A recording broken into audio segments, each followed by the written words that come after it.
Magandang umaga. Narito na ang PTV Balita ngayon. Kinilala ni Pangulong Ferdinand R. Marcos Jr. ang mahalagang papel ng Philippine National Police. Ito ay sa paggunita ng PNP Day o Philippine National Police Day.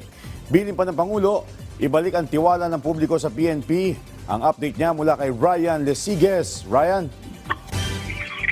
Joshua, pinangunahan nga ni Executive Secretary Ralph Recto ang pagdiriwang ng Philippine National Police o PNP Day ngayong araw dito sa Campo Crame.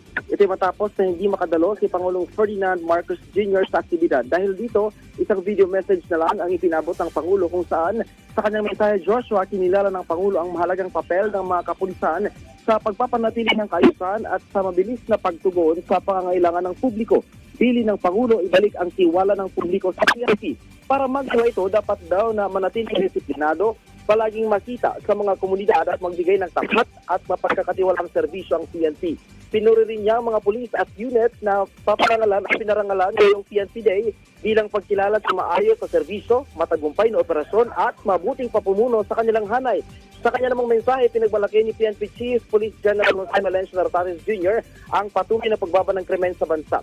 Sinabi nito na mas patigtingin pa ang paggamit sa Unified 911. Seryoso din daw ang PNP sa paglilinis sa kanilang hanay kasabay sa pag-iit na walang kuwang ang pang-aabuso sa PNP. Samantala present din sa PNP Day, DILG Secretary John Vic Remulla. Joshua.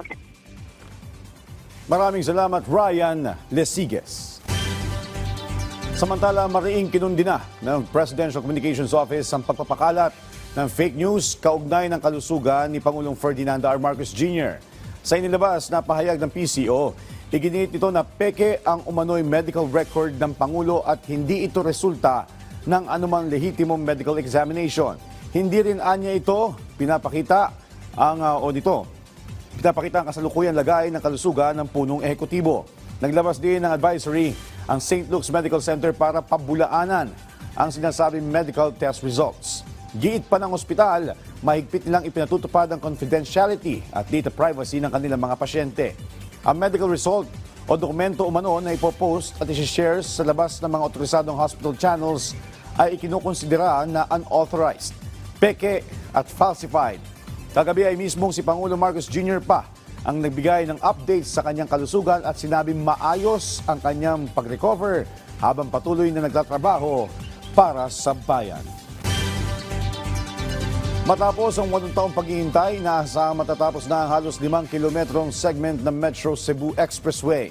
Ayon kay DPWH Secretary Vince Dizon, target na makumpleto ito sa loob ng 5 hanggang 6 na buwan. Pinadadagdagan na niya ang mga equipment at mga tauhan ng DPWH na tututok sa konstruksyon ng expressway upang matiyak na matatapos ito sa nakatakdang timeline.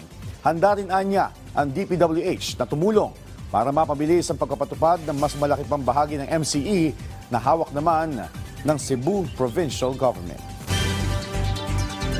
At yan ang mga balita sa oras ito. Para sa iba pang updates, follow at ilike kami sa aming social media platforms sa @PTVPH.